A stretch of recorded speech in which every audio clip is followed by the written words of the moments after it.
हाँ, खैरियत से हो?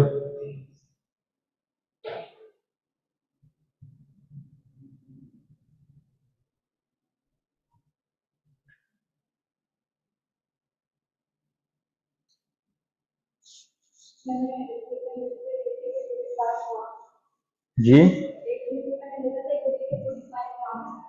यूट्यूब पे? हाँ।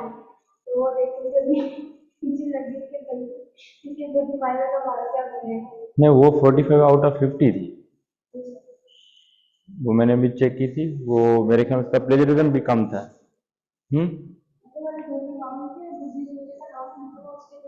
हाँ, उसने नाम भी नहीं लिखा हुआ था। वो मेरे क्रिमिनल की थी सारी, वो कॉन्ट्रैक्ट की नहीं थी। वो पता नहीं किसने चेक किए हैं। जुबेर साहब, वो असाइनमेंट्स किसने चेक किए हैं? वो मैडम ने चेक किए हैं सॉफ्टवेयर से। अच्छा अच्छा, नहीं पता।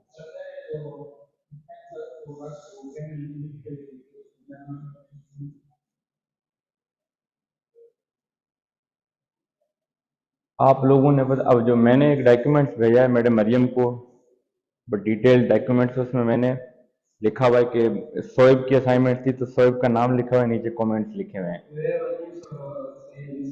अब आप लोगों के असाइनमेंट्स में आप लोगों ने नाम नहीं लिखे हुए थे। नाम डॉक्यूमेंट्स के ऊपर लिखते हैं। फॉर एग्जाम्पल राजिया है ना, तो आप लिखते हैं राजिया कॉन्ट्रैक्ट लॉस है, शानली कॉन्ट्रैक्ट। नहीं लिखा होगा आपके असाइनमेंट में? अंदर लिखा होगा ना, डॉक्यूमेंट भी लिखे हैं ना। तो वो इस वजह से मैंने पूरी चेक कर रहा था।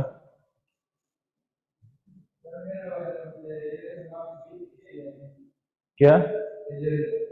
प्लेजरिज्म मैं अभी चेक ही नहीं कर सकता ना मैं अभी। आप एक दफा फाइनल बना लो, कर लो, फिर मैडम मरियम को मैं भेजूंगा। Then madam Mariam will. आप लोगों की फाइनल असाइनमेंट है? एक दफा सब बच्चों की असाइनमेंट आ जाए।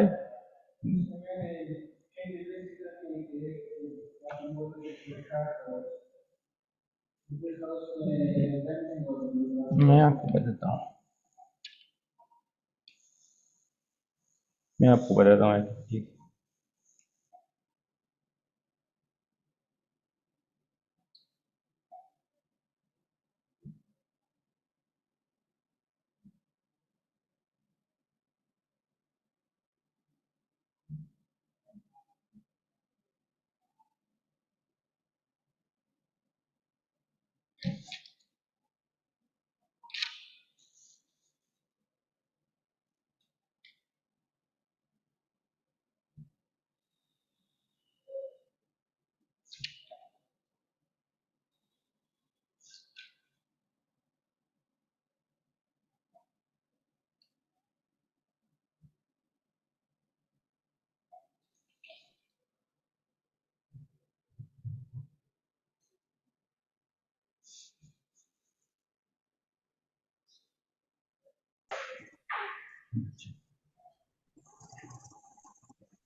साढ़े 10 हो गए, 10:30।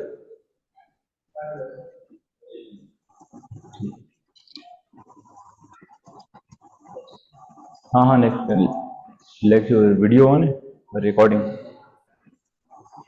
ये हमने लास्ट में पढ़ लिया था। आप आगे ये सारी कुछ बैक से लाइट है, आगे करते रहे। अवॉर्ड ऑफ डैमेजेस से शुरू करना। आगे चलें, चलते रहे चलते रहे।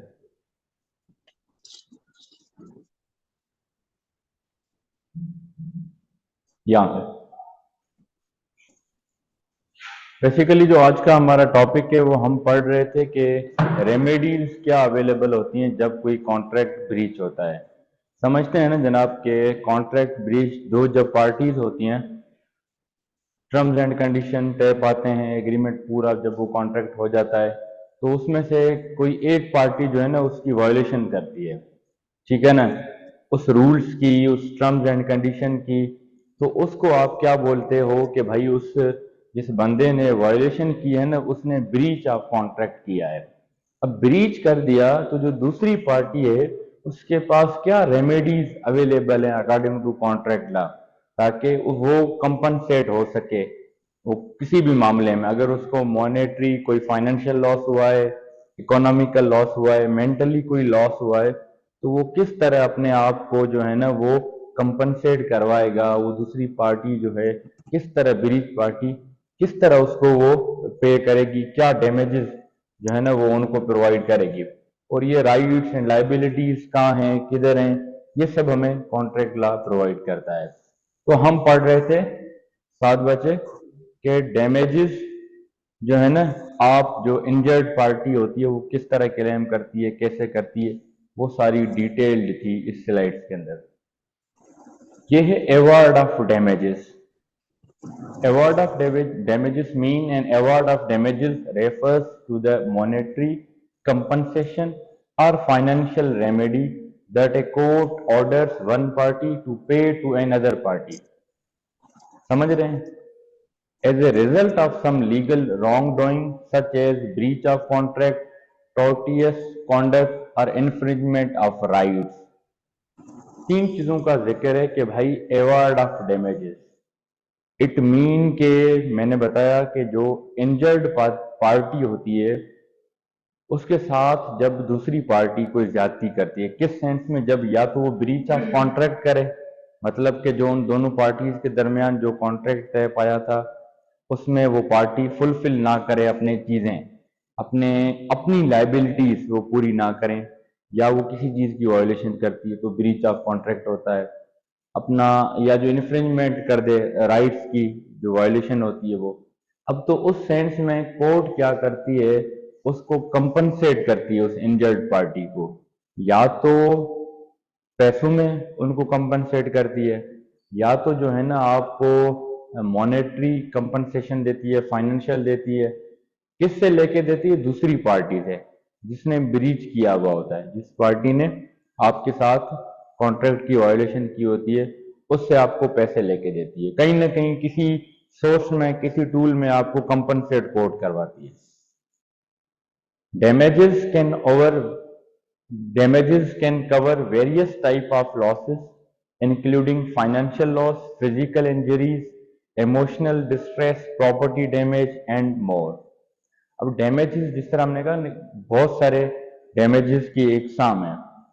अब आपको फाइनेंशियल लॉस भी हो सकता है, आप किसी के साथ कॉन्ट्रैक्ट करते हैं, आपको उसमें पैसों का नुकसान हो गया, ठीक है ना, आपने किसी के साथ कॉन्ट्रैक्ट किया तो आपको फिजिकल इंजरी आ गई किसी चीज के अंदर, ठीक है ना, या आपको इमोशनल डिस्ट्रेस हो गया, ठीक है। वो इमोशनल डिस्ट्रेस इट मीन के जब आप किसी के साथ कॉन्ट्रैक्ट करें, सामने वाली पार्टी उस कॉन्ट्रैक्ट की वायोलेशन करे और उस वायोलेशन की वजह से आप डिप्रेशन में चले जाएं, आपकी जो इमोशनल कंडीशन है ना, जो मेंटल स्टेट ऑफ माइंड है ना, वो उस सख्त में ना रहे, उस एक पोजीशन में ना रहे, उसकी वजह से डिस्टर्बेंस हो जाए इमोशनली, तो नुकसान तो है ना।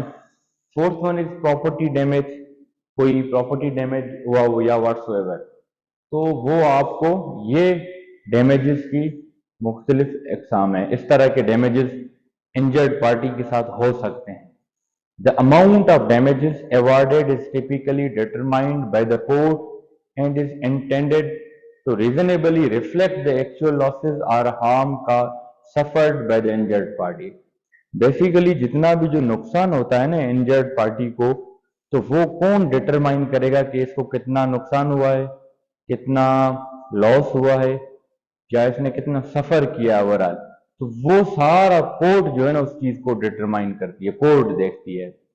जब वो बंदा कोर्ट में जाएगा, कोर्ट को बताएगा कि मेरा इस बंदे के साथ एग्रीमेंट हुआ था, इस एग्रीमेंट में इसने वायोलेशन की है कॉन्ट्रैक्ट की, जिस कॉन्ट्रैक्ट की वायोलेशन की वजह से मुझे ये नुकसान हुआ है, वो नुकसान कोई भी हो सकता है, फाइनेंशियल हो सकता है, फिजिकल हो सकता है, इमोशनल, प्रॉपर्टी डैमेज और व्हाट्सोएवर, तो इसकी वजह से अब मुझे आप कंपनसेट करवाएं दूसरी पार्टी से, इसको आप बोलते हैं award of damages.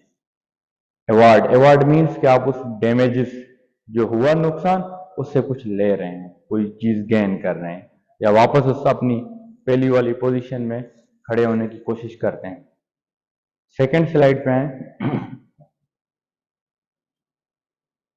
Illustration for award of damages. For example अब एक सिनेरियो दिया हुआ है, let's say you hire a contractor to build a fence around your property and you both sign a contract specifying the terms and cost. However, the contractor does a poor job and the fence starts falling apart shortly after completion. समझ में आई बात आपको? अब होता ये है, आप किसी को एक कॉन्ट्रैक्टर को हायर करते हैं, किसी बंदे को हायर करते हैं कि आप अपनी जो है ना बाड़, फेंस का मतलब बाड़ लगाना, घर के इर्द गिर्द लगाते हैं या घर के फ्रंट या बैक साइड जो भी है, आप कहते हैं आप अपनी प्रॉपर्टी जो है ना, आपकी जमीन, उसको उस बंदे को कहते हैं ये मेरी प्रॉपर्टी है, इसको आपने बाड़ लगाना है। तो आप एक कॉन्ट्रैक्ट करते हैं, उसमें स्पेसिफिक टर्म्स मीन्स के जो शराइत हैं वो लिखते हैं, कॉस्ट भी लिखते हैं कि इसको कितनी कॉस्ट आएगी, क्या होगा, वो सारी चीजें लिखते हैं। अब होता यह है कि जो कॉन्ट्रैक्टर होता है ना, जिसने बाड़ लगानी होती है, वो अपनी जॉब सही नहीं करता। मतलब कि उसको उस बंदे ने टास्क दिया होगा कि भाई आपने एक हफ्ते के अंदर मुझे पूरी इस बिल्डिंग की बाहर बाड़ लगा के देनी है। वो बंदा बाड़ एक हफ्ते में नहीं लगाता, एक हफ्ते के बजाय 2 हफ्तों में चला जाता है, ठीक है ना, उस टाइम पीरियड के अंदर मुकम्मल नहीं करता। तो उसका नतीजा क्या होगा? तो नतीजा ये होता है, you take the contractor to court. देखें, आप कॉन्ट्रैक्टर को सबसे पहले बताएंगे, समझाएंगे कि जनाब आपने टाइमली काम नहीं किया तो मुझे आप पैसे दें। कॉन्ट्रैक्टर कहता है मैं तो नहीं दूंगा, मुझसे काम हुआ ही इस तरह, तो मैं नहीं दूंगा। जब बंदा नहीं पैसे देगा ना, तो you have the remedy to go to the court. आप उस पर सू करते हैं, केस करते हैं, claiming breach of contract because the didn't deliver what was promised. आप कोर्ट जब जाते हैं ना, कोर्ट जाके कोर्ट को ये बताते हैं कि मेरा और इस कॉन्ट्रैक्टर का एक एग्रीमेंट हुआ, उस एग्रीमेंट पे ये पूरा नहीं उतरा ये कॉन्ट्रैक्टर, जिसकी बदौलत मुझे क्या हुआ है, नुकसान हुआ है, ब्रीच ऑफ कॉन्ट्रैक्ट जो है ना। अब होता ये, the court finds the contractor liable for the breach and orders them to pay you $2,000 which is the cost of repairing the poorly built fence. Do you get it? It means कि court जो है ना, उस बंदे को, उस contractor को कहती है कि भाई आपने $2,000, 2,000 जो डॉलर है ना, इस बंदे को देने हैं as a breach of contract, क्योंकि उस बंदे को लॉस हुआ है। आपने जो पूरी बाड़ लगाई है ना, वो पूरी पुअर लगाई है किस्म की, इस तरह की लगाई जो फौरन डैमेज हो सकती है, फौरन खराब हो सकती है, फौरन टूट भी सकती है। तो वो जो है ना, इसकी बदौलत अब आप इसको पे करेंगे। This $2,000 is the award of damages and it's mean to compensate you for the financial harm you suffered due to the contractor's breach of contract. समझ में आई? इसमें वो कह रहा है कि जनाब कॉन्ट्रैक्टर को उसने कहा था ना, आपने एक हफ्ते के अंदर बाड़ लगानी है, उनका एक एग्रीमेंट हुआ। अब उस एक हफ्ते के अंदर उस कॉन्ट्रैक्टर ने बाड़ नहीं लगाई, जिसकी वजह से उसको नुकसान भी हुआ। फॉर एग्जाम्पल, अगर बाड़ लगाई भी सही तो वो पुअर लगाई, इस तरह की मटेरियल उसने जो यूज किया वो खराब किया, जिसकी वजह से वो विद इन फ्यू टाइम्स वो खराब हो सकती है, टूट सकती है। तो होता यह है कि वो कोर्ट जाता है, कोर्ट में कहता है कि जनाब इसके बदौलत मुझे इतना नुकसान हुआ है। तो कोर्ट उस बंदे कॉन्ट्रैक्टर को क्या करती है, ऑर्डर करती है कि भाई आपने 2,000, जाहिर सी बात है कोर्ट मैयर करती है चीजों को, कितना इसको नुकसान हुआ है। ये बता रहा है कि मेरी बाढ़ शायद वाकई में $2,000 खर्चा ही आया था, या उससे ज्यादा आया था, या कम आया था। तो कोर्ट सब चीजों की प्रिकॉशंस लेते हुए, देखते हुए कहती वाकई में अगर इसका इतना नुकसान फाइनेंशियल हुआ है ना, तो वो आपको वहां से रिकवर करवा के देती है। Do you get it? चलें आगे चलें। अब अवार्ड ऑफ डैमेजेस जो है ना, आप वो जो बंदा है, ये 2 पार्टीज हैं, एक ए है एक बी है। किसी एक के साथ एक वायलेशन करता है, वायलेटर होता है, जिसके साथ होती है वो इंजर्ड पार्टी होती है। अब ये अवार्ड ऑफ डैमेजेस क्यों है? मैं अगर आपसे सवाल करूं कि अवार्ड ऑफ डैमेजेस का होना जरूरी है कि नहीं। फॉर एग्जांपल, मैं और आप कॉन्ट्रैक्ट करते हैं, मेरी मर्जी में वायलेशन करूं या आपकी मर्जी आप वायलेशन करें, इसके ऊपर कोई चेक एंड बैलेंस ना हो, इसके ऊपर कोई देखने वाली चीज ना हो, ठीक है ना, तो क्या होगा? तो फिर तो हर बंदा कॉन्ट्रैक्ट तोड़ेगा, हर बड़ी कंपनी किसी को नुकसान कॉन्ट्रैक्ट करके नुकसान देंगी। इसलिए हमारे पास कॉन्ट्रैक्ट लॉ है, रूल्स एंड रेगुलेशंस हैं, प्रॉपर लॉज हैं, ठीक है ना। फिर कोई अगर चीज होती है ना तो उसकी एक वजह होती है, कोई पर्पज होता है। अब अवॉर्ड ऑफ डैमेजेस जो है ना, मतलब कि इंजर्ड पार्टी को दूसरी पार्टी से पैसे क्यों मिले, मतलब कि उसको डैमेजेस वो जब क्लेम करता है तो उसको अवार्ड क्यों मिला जाए उस चीज का, उसकी मुख्तलिफ वजूहत हैं। पहली ये है कि पर्पज ऑफ डैमेजेस का ये होता है when a contract is breach and it is evident that the breaching party knew they were breaking the contract और had good reason to believe so, the court can order them to pay damages to the injured party. जो बंदा violation करेगा contract की, जो बंदा contract को breach करेगा, तो वो बंदा कोर्ट से नहीं बच पाएगा। समझ रहे हैं, अवार्ड के डैमेजेस वो कह रहा है, उसको फिर कोर्ट जो है ना आपको कहीं ना कहीं लायबल ठहराएगी। अब इस चीज में ये होगा कि जो दो पार्टीज है ना उसमें जो भी कॉन्ट्रैक्ट की वायलेशन करेगा ना, तो वो उसके जहन में हमेशा ये रहेगा कि भाई अगर मैंने कॉन्ट्रैक्ट की वायलेशन की तो आई विल बी लायबल। मैंने आज नहीं तो कल पैसे देने हैं, आज नहीं तो कल मैं डैमेजेस उसको अवार्ड दूंगा, जो जो डैमेज मैंने किया है उस चीज का अवार्ड मैं इंजर्ड पार्टी को दूंगा। तो उसके जहन में एक डर रहता है किस्म का कि भाई कोर्ट कुछ भी आपके साथ कर सकती है। Second is a request bye injured party. कौन कोर्ट के पास जाता है? जिसके साथ ज्यादती हुई है। तो वो जो है ना, the injured party often the party not in breach of the contract must request these damages from the court। Court को तो नहीं पता चलेगा ना कि किसके साथ क्या ज्यादती हुई है, क्या नुकसान हुआ है। तो जो पार्टी आती है कोर्ट के पास, कोर्ट को बताती है कि मेरे साथ ये ज्यादती हुई है, मेरे साथ ये वायलेशन हुई है, तो वो है ना बताती है, कोर्ट को रिक्वेस्ट करती है about the damages. Third one is nature of damages. The damages awarded aim to compensate the injured party for the actual harm thus suffered due to the breach। जो मेन वजह है वो ये है कि आप इंजर्ड पार्टी को compensate करते हैं। कंपनसेट का मतलब है उस चीज को, उसका जितना नुकसान हुआ है ना उसको अजाला करवाते हैं, उसको अजाला उस पार्टी से लेके देते हैं जिसने ब्रीच की है उस कॉन्ट्रैक्ट की। In other words, it's about making the injured party financially whole again। It mean के जो इंजर्ड पार्टी है ना, जिस तरह पहले वो कॉन्ट्रैक्ट में आई थी, उसने अपना कोई मामला किया या कोई इन्वेस्टमेंट की उसके साथ दूसरे पार्टी के साथ, और कॉन्ट्रैक्ट की दूसरे बंदे ने वायलेशन की, अब इसको तो फाइनेंशियल लॉस हुआ है ना, तो इस बंदे को उस लॉस से बचाने के लिए या उस लॉस को वापस रिकवर करके पहली वाली पोजीशन में लाने के लिए आपके पास जो है ना वो ये होता है।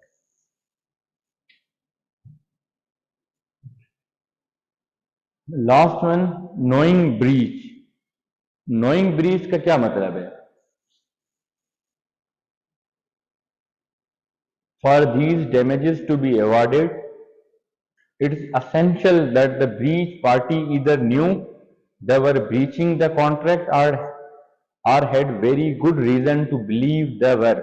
This requirement emphasizes that the breach was not accidental but deliberate or at least reckless।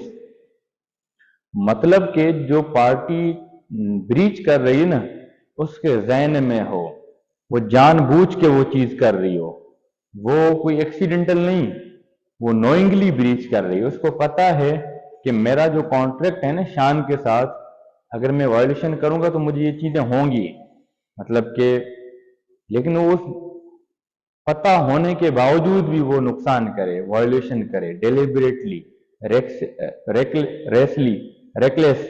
उसका मतलब है, रेकलेस का मतलब है बेएहतियाती। हम कहते हैं ना कि रेकलेस ड्राइविंग, बेएहतियाती। डेलिब्रेट मतलब जानबूझ के वो बंदा वो करे।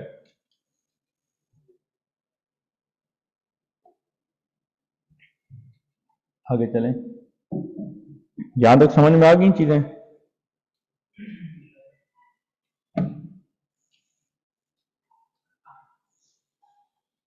appropriate compensation.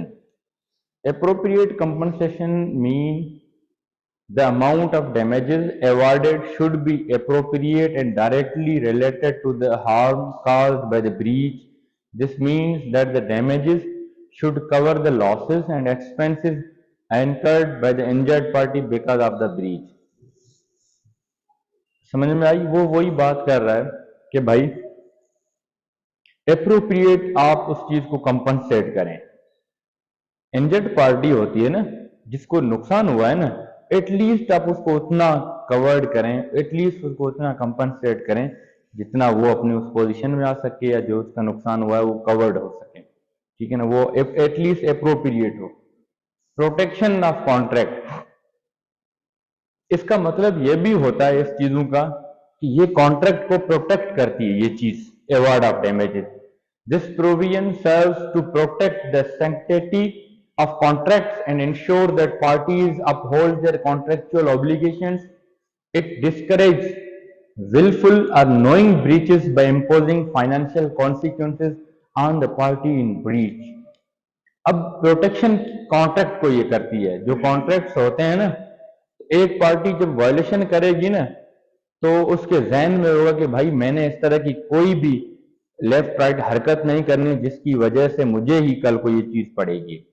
तो वो कॉन्ट्रैक्ट को प्रोटेक्ट करता है automatically. This clause this rule automatically protect that contract. Legal remedy, it is a legal remedy that helps injured parties seek justice and compensation when contracts are violated.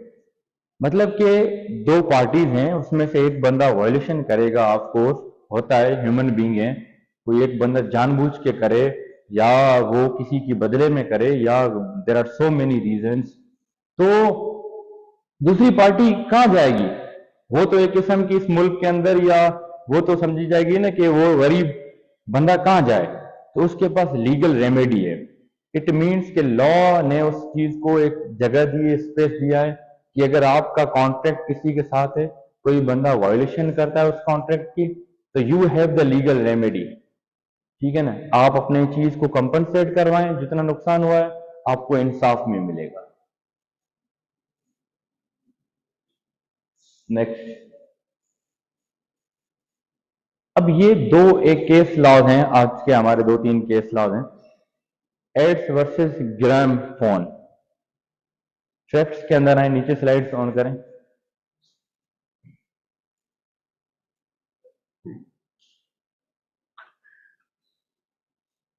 (1909) का ये case है। अब इसके facts ये हैं कि द डिफेंडेंट, आपको बताया था ना कि प्लेंटिफ वो होता है जो सूट करता है, केस करता है, डिफेंडेंट वो होता है जो जिस पे वो केस कर रहा है। ठीक है ना, अब द डिफेंडेंट कौन है? ग्रेमोफोन। ठीक है ना, और एडिस जो है ना वो प्लेंटिफ है एक किस्म का। The defendant hired the claimant, Clement means जिसने क्लेम किया है, जो केस करने आया है, जिसने कोई। The defendant hired the claimant to manage their business and part of the claimant's earnings were based on commission. ग्रेमोफोन जो कंपनी है या जो बंदा है व्हाट्सोएवर, उसने एडिस नामी बंदे को हायर किया कि आप मेरे बिजनेस को रन करें, और जो आपकी अर्निंग जो होगी ना वो कमीशन बेस्ड होगी। समझते हो ना, कमीशन बेस्ड जनाब, पता है ना कमीशन मतलब कि जिस तरह रियल एस्टेट वाले कहते हैं ना कि अगर आप एक या दो फाइल्स बेचेंगे तो उसमें हम आपको कमीशन देंगे। तो इन्होंने उस बंदे को कहा कि भाई जितना आप सेल करेंगे बिजनेस को, वो चीजें करेंगे, आपकी कमीशन बेस्ड सैलरी होगी, आपकी कमीशन बेस्ड वो अर्निंग होगी। The employment contract stated that the claimant required 6 month notice before dismissal. मतलब कि इन दोनों के दरमियान एक कॉन्ट्रैक्ट में ये टर्म्स एंड कंडीशंस तय पाई गई कि डिफेंडेंट्स को, मतलब कि जो प्लेंटिफ है ना, जो क्लेमेंट है, उसको जब भी वो निकालेगा ना अपनी कंपनी से तो 6 माह पहले नोटिस देगा, उससे पहले उसको नहीं निकाल सकता। मतलब ये एक टर्म्स थी। The defendant gave the Clement the required 6 month notice. जैसे उसको हायर करता है कुछ टाइम के बाद, ठीक है ना, उसको नोटिस दे देता है कि भाई आपको मैं निकाल रहा हूं।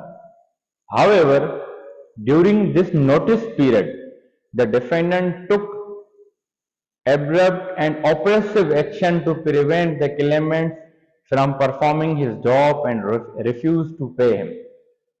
अब ये होता है ना कि जब आप नोटिस देते हैं ना तो एटलीस्ट 6 माह पहले नोटिस देते हैं।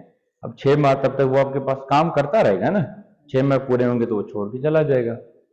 अब होता ये कि जो ग्रामोफोन बंदा था ना, उसने क्या किया, जब नोटिस दिया ना, नोटिस देने के बाद इस बंदे को उस बिजनेस के अंदर मतलब कि वो अचानक कहता मैं आपको पे भी नहीं करूंगा, और उसके जो काम है ना उनमें से वो रोक रहा है उस चीज को, ताकि उसको जो कमीशन मिलनी होती है वो ना मिले, उसकी जो अर्निंग्स हो रही होती है वो ना मिले। This resulted in the Clement losing out on the commission he would have earn during दो 6 मंथ। अब जो 6 महीनों में उसने कुछ कमाना था, कमीशन वगैरह जो भी उसकी अर्निंग होनी थी, तो वो उसकी नहीं हो सकी। वजह ये थी कि उस बंदे ने उसको रोक दिया, ग्रामोफोन ने उस बंदे को उसकी ड्यूटी करने से प्रिवेंट कर दिया, एक किस्म का रोक दिया।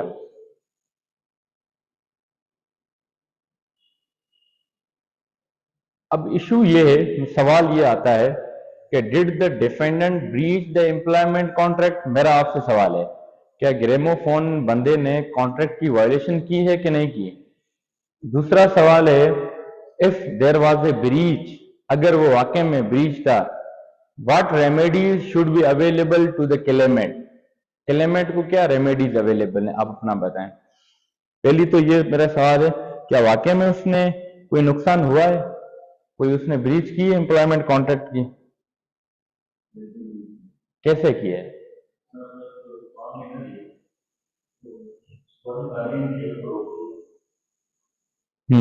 हाँ, आपका गुड।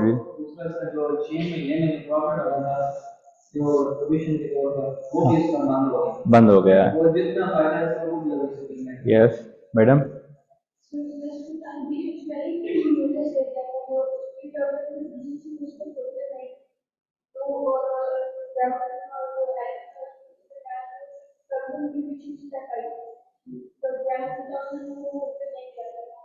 आपने अच्छी बताई अपनी रीजन, नेक्स्ट करें।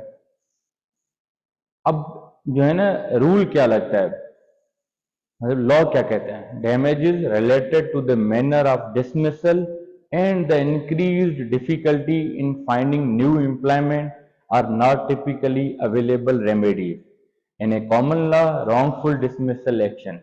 Damages for injured feelings or psychological harm are generally not available in a breach of contract case with some exceptions. अब आगे चलें, मैं इसमें जो एप्लीकेबिलिटी आती है कोर्ट की, जो कोर्ट क्या किस चीज को मद्देनजर रखते हुए कोर्ट क्या फाइंडिंग देती है, कोर्ट क्या कहती है। The defendant did breach the contract by preventing the claimant from exercising his right to work and earn commission during the 6 month notice period. Court कहती है कि जो डिफेंडेंट था, जो ग्रामोफोन बंदा था, उसने उस कॉन्ट्रैक्ट की वायलेशन इस तरह की है, पहले तो जब नोटिस दिया ना 6 महीने का, ठीक है आपने नोटिस दिया है तो नोटिस के अब वो बंदा तो अपना काम तो करेगा ना, जो उसका टाइम पीरियड है जब तक मुकम्मल हो। एक तो उन्होंने काम से रोक दिया, पहली बात, ठीक है ना। दूसरी चीज, उसकी जो कमीशन आनी थी ना, ठीक है ना, जो अर्निंग उसकी होनी थी, वो मतलब कि देने से इनकार कर दिया, या वो एक किस्म की उसकी उस चीज पे स्टॉपेज लग गया, जब काम नहीं करेगा तो ऑटोमेटिकली कमीशन नहीं मिलनी थी। तो the claimant is entitled to the salary and potential commission he would have earn during this period. कहता है कि क्लेमेंट जो है ना, कोर्ट ने कहा कि एक तो उसको सैलरी मिलनी चाहिए जो उसका टाइम पीरियड था 6 महीने का, दूसरा वो इंटाइटल्ड है इस चीज के लिए, पोटेंशियल कमीशन जो भी उस चीज की उस टाइम पीरियड की होनी थी, मिलनी थी, तो he is liable for that. The House of Lords ruled in favor of the claimant, stating that the defendant breached the contract. मतलब कि जो कोर्ट, ऑनरेबल कोर्ट कहती है कि जो डिफेंडेंट है उसने एक वायलेशन की है कॉन्ट्रैक्ट की। The Clement should receive compensation for the salary and probable commission loss during the 6 month notice period. Clement को एक तो अब कंपनसेशन भी मिलेगी थी सैलरी की, दूसरा जो उसको कमीशन जो मिलनी थी ना 6 माह के अंदर वो टाइम पीरियड वाली, वो अब उस चीज के लिए entitled हो गया. However, the claimant is not entitled to damages for the manner of dismissal or for the increased difficulty in finding new employment. अगर अब वो बंदा कहे ना फर्ज, अब इस चीज के लिए वो लाइबल नहीं होता ना, कहता है कि वो जो बंदा है जो क्लेमेंट है वो कहे अब मुझे 6 माह के अंदर मुझे नई जॉब नहीं मिलेगी, तो उस चीज का जिम्मेदार वो नहीं होता, ग्रेमोफोन नहीं होता, या वो एक किस्म की उस चीज के लिए वो इंटाइटल नहीं होगा कि हम आपको नई कोई जॉब ढूंढ के दें. जो उसको नुकसान हुआ, जितनी उसकी चीज की ब्रीच हुई, वो उसको कंपनसेट किया गया. ये वो स्लाइड थी जो लास्ट हमने स्पेसिफिक ब्रीच वाली पढ़ी थी, ये नेक्स्ट लास्ट वीक वाली हैं 3. वो आगे, हाँ एक आगे करें. यस. अब कुछ प्रिंसिपल्स हैं. किस चीज के प्रिंसिपल्स हैं? प्रिंसिपल्स ऑफ एक्सपेक्टेशन और principle of restitution, principle of Reliance. ये 2 से 3 टाइप के प्रिंसिपल्स हैं, कुछ उसूल हैं हमारे ब्रीच के अंदर. तो एक्सपेक्टेशन जो है ना, expectation damages are a type of compensation that a person can get if someone breaks a contract with them. These damages are meant to make sure the person who got hurt by the broken promise is in the same position as if the promise had been kept. इसके illustration है, मैं आपको पहले तफसील से illustration समझाऊं. जुबैर साहब next कीजिएगा. ये इसको आप पढ़ें. Illustration of expectation damages. Imagine you hire a contractor to build a new deck in your backyard and they promise to finish it in 2 months. You agree to pay them $5,000. If they complete the deck on time, everything is fine. But if they finish a month late, deck का मतलब पता है?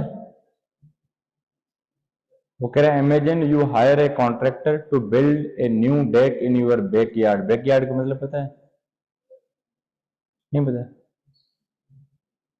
Deck का मतलब deck decoration से निकला हुआ है, डेकोरेशन करना अपनी. बैकयार्ड आपकी घर की जो वो होती है ना, आपको नहीं, बैक साइड नहीं, वो उसको उर्दू में बोलते हैं करना, इसको बोलते हैं बैकयार्ड उर्दू में. जिस तरह वो कोर्ट यार्ड होता है ना, सैन आगे वाला आपका, को बोलते हैं. चलें इस तरह देख लें आप जी. हाँ, बैक साइड जहां आपकी एक किस्म की कोई चीज किसी जी,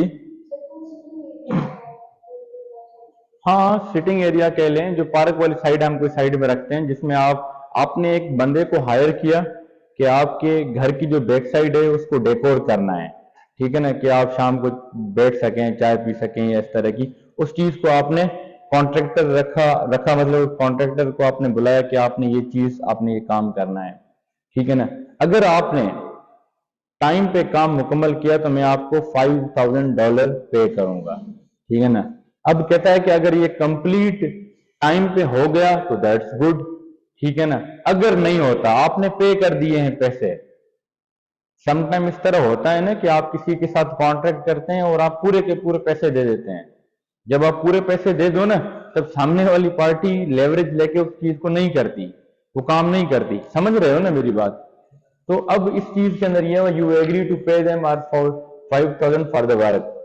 If they complete the deck on time, everything is fine. But if they finish a month late and you couldn't use your backyard for that extra month, you might be entitled to expectation damages. Expectations का मतलब है तवक्का, कि expectation हम लगाते हैं ना किसी चीज. अब वो कह रहा है ना कि उसने एक कॉन्ट्रैक्टर को हायर किया कि आपने मुझे मेरे घर की ये जो बैक साइड है ना वो आपने ठीक करके देनी है, तैयार करके देनी है. अगर अब जाहिर सी बात है, मैं भी उस बंदे की एक्सपेक्टेशन हो कि जून के बाद जुलाई में मैंने कुछ काम करना हो, कोई गेस्ट आने हो, कोई और फंक्शन करना हो, कुछ भी एक एक्सपेक्टेशन होती है इंसान की जहन में कि वो करना हो कोई इस तरह की चीज।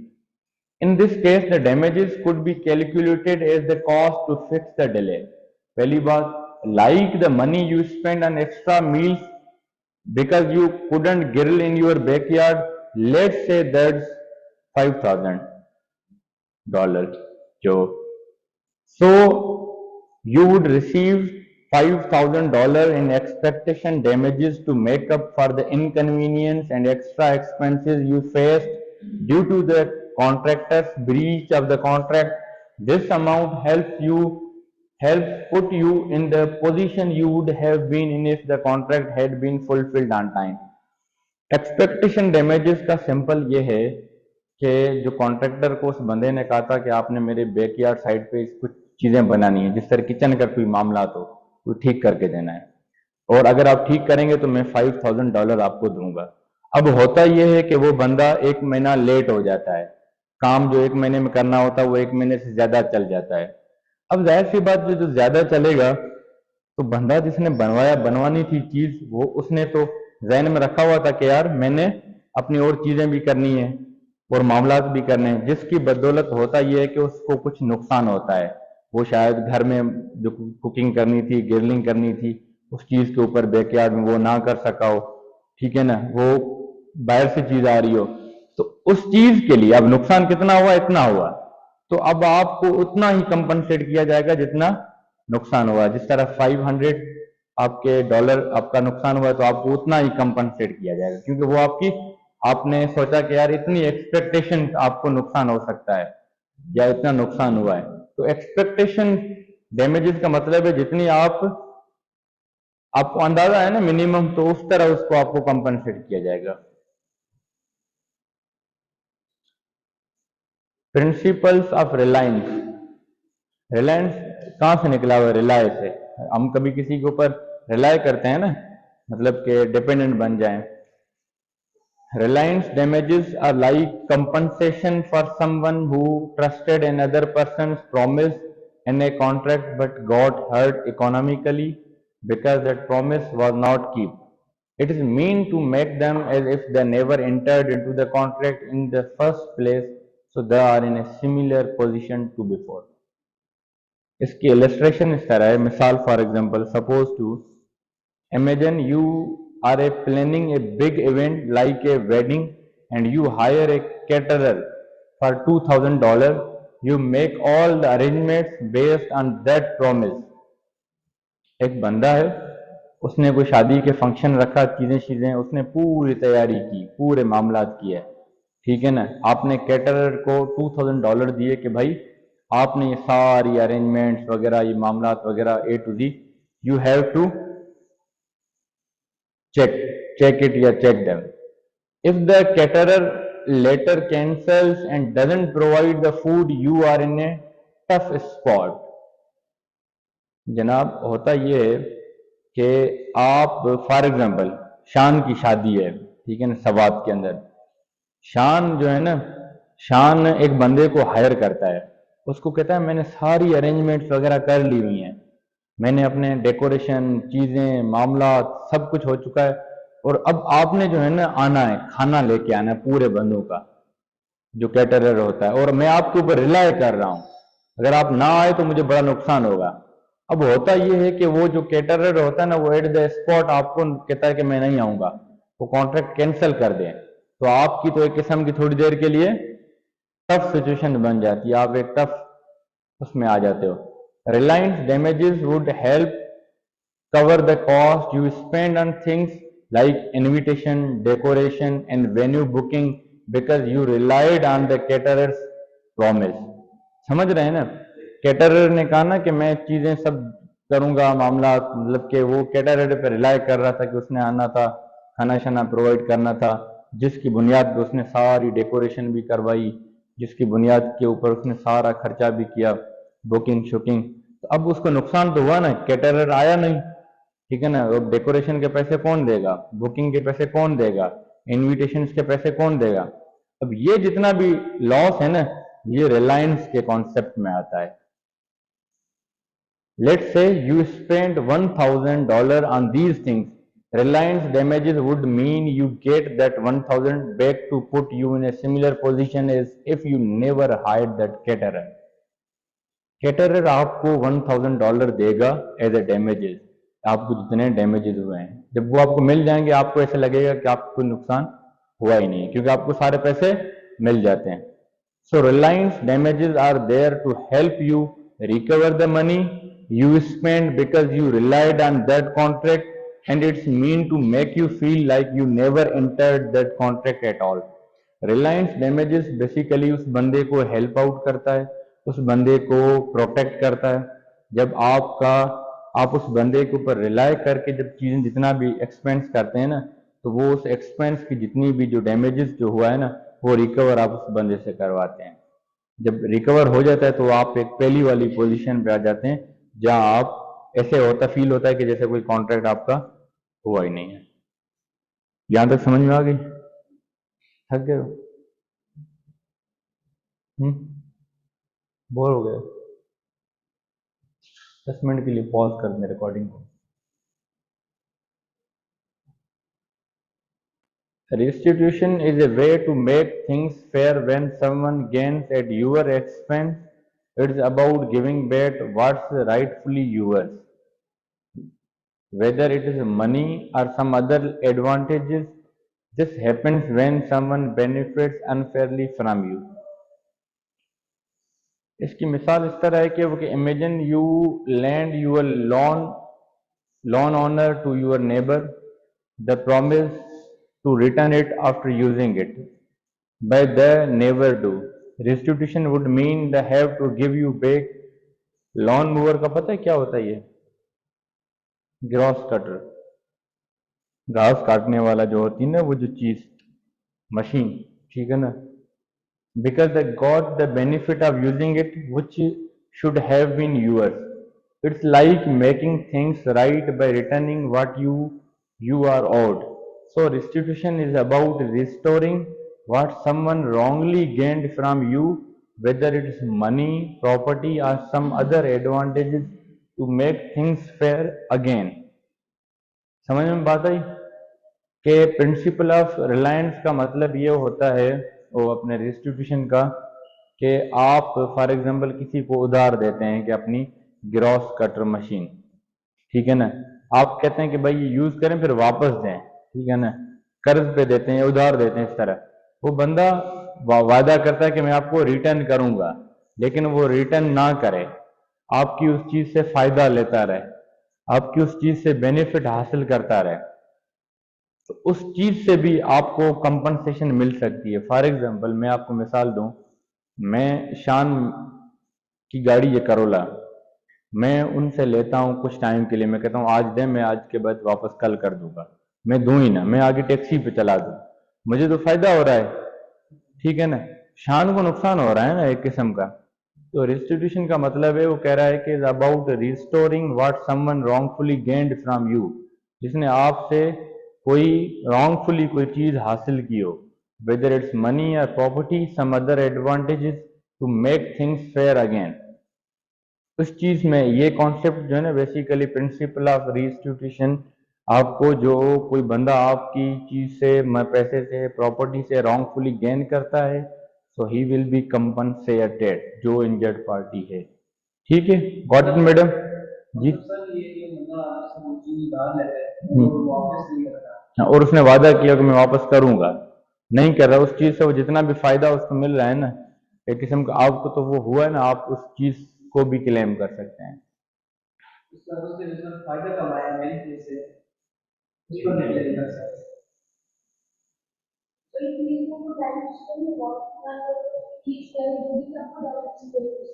वो ये कह रहा है रिस्टिट्यूशन इज, अब एक सेकंड मैं बताता हूँ. Restitution is a way to make things fair when someone gains at your expense. कोई बंदा फायदा ले रहा है आपकी चीज से, it's about giving back what's rightfully yours. At least damage करे ना करे, वो चीज वापस करे. समझ रहे हैं ना कि वो जो राइटफुली जो चीज आपकी है ना, वो आपको मिलनी चाहिए, whether it is money or some other advantages. This happens when someone benefits unfairly from you. For example कोई बंदा आपसे लेता है, पहली तो बात यह है कि वो वही चीज आपको वापस करे। दूसरा, उस चीज जितना आपकी चीज से अगर कोई फायदा उसको हुआ है ना, इफ यू वांट टू, वो कह रहा है ना कि weather it's money or some other thing, this happens when it's about giving back what's rightfully yours. जो आपका है वो आपको राइटफुली वो बंदे को देना चाहिए। मैडम समझ में आ गई अब? नहीं?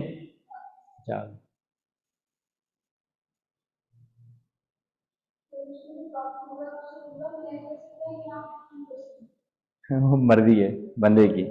शान जैसा बंदा होगा तो बिल्कुल नहीं छोड़ेगा।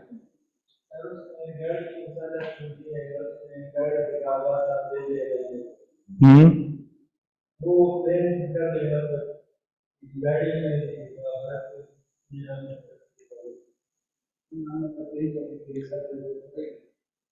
अच्छा, कोर्ट जो है ना, क्वांटम ऑफ डैमेजेस, ये जो हमने तीन चीजें पढ़ी हैं, expectation of damages, Reliance of damages and restitution damages. Court जो है ना मैयर करती है चीजों को कि कितना आपको, जब दो पार्टीज होती हैं उसमें एक पार्टी कोर्ट के पास जाती है जो इंजर्ड पार्टी होती है, वो कहती है, आपको पता है ना हमारे पाकिस्तान के अंदर हर तरह का क्लेम कोर्ट के पास आता है। कुछ इस तरह का भी होता है, मैं अभी जाऊं कोर्ट, फॉर एग्जांपल मैं कोर्ट में जाके कहूं कि जुबैर साहब की और मेरी मेरी ड्यूटी है पढ़ाना, जुबैर साहब की ड्यूटी है कि मैनेज करना है ना क्लास को, चीज़ों को। जुबैर साहब ने उधर क्लास नहीं चलाई, इसकी वजह से मुझे नुकसान हो गया, अब आप जुबैर साहब मुझे पैसे लेके देंगे। Is that make sense? नहीं ना। तो हर तरह के चीजें आती हैं। तो अब वो कहता है कि क्वांटम ऑफ डैमेजेस कोर्ट जो है ना मैयर करती है, देखती है आया कि ये सूट सही है कि नहीं है, आया कि ये बंदे का नुकसान जो हुआ है सही हुआ है कि नहीं हुआ। फिर उस नुकसान को भी मैयर करेगी कि वाकई इतना नुकसान हुआ है कि नहीं हुआ, फिर कितना आपको कंपनसेट किया जाए। Courts evaluate the specific circumstances of the case, including the type of damages sought and extent of the breach, to determine the appropriate measure and amount of damages. The goal is to fairly compensate the injured party for their loss. Basic जो court का मतलब होता है, या जो वो उसकी ये होती है कि फेयरली उस इंजर्ड पार्टी को जो है ना कंपनसेट किया जाए, इतना कि जितना उसका नुकसान हुआ हो, या उतना नियर टू यूर लॉस। ठीक है ना? मतलब कहीं ना कहीं आप इंजर्ड पार्टी को कोर्ट ने मैयर करना है, सब हालात और वाकयात को मद्देनजर रखते हुए। एक्सपेक्टेशन डैमेजेस हमने पढ़ी थी, और these focus on what the injured party expected to gain from the contract. Courts calculate, ये वो क्वांटम्स हैं, इनको कोर्ट मद्देनजर रखते हुए आपको वो क्या करती है, कंपनसेट करवाती है इंजर्ड पार्टी को। ये measures for assessing damages. The plaintiff is responsible for proving the losses for which damages are claimed were caused by the defendant on the balance of probabilities. This requires the plaintiff to establish that.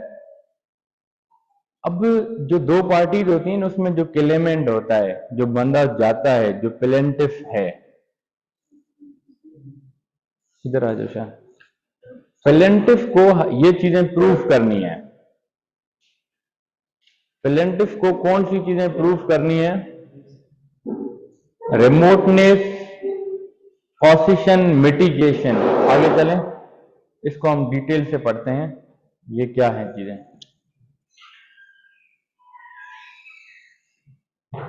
शान, हाँ आगे करो, इसकी reading करें, कोई read करे इसको।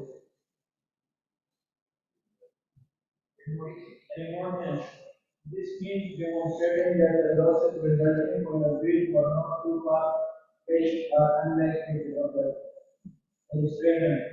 Suppose you hired a car rental company for a business trip and their benefits, yet in maintaining the vehicle caused it to let down in the middle of nowhere. As a result, you missed an important business meeting and suffered financial losses. Claim that the team was your destination meeting was a reasonably foreseeable consequence of the car manufacturing companies who breached the contract. It was an extremely unlikely or unexpected outcome. समझ में बात आई? remoteness, ठीक है ना? This means demonstrating that the losses resulting from the breach were not too far-fetched or unlikely to occur. इसमें वो मिसाल इस तरह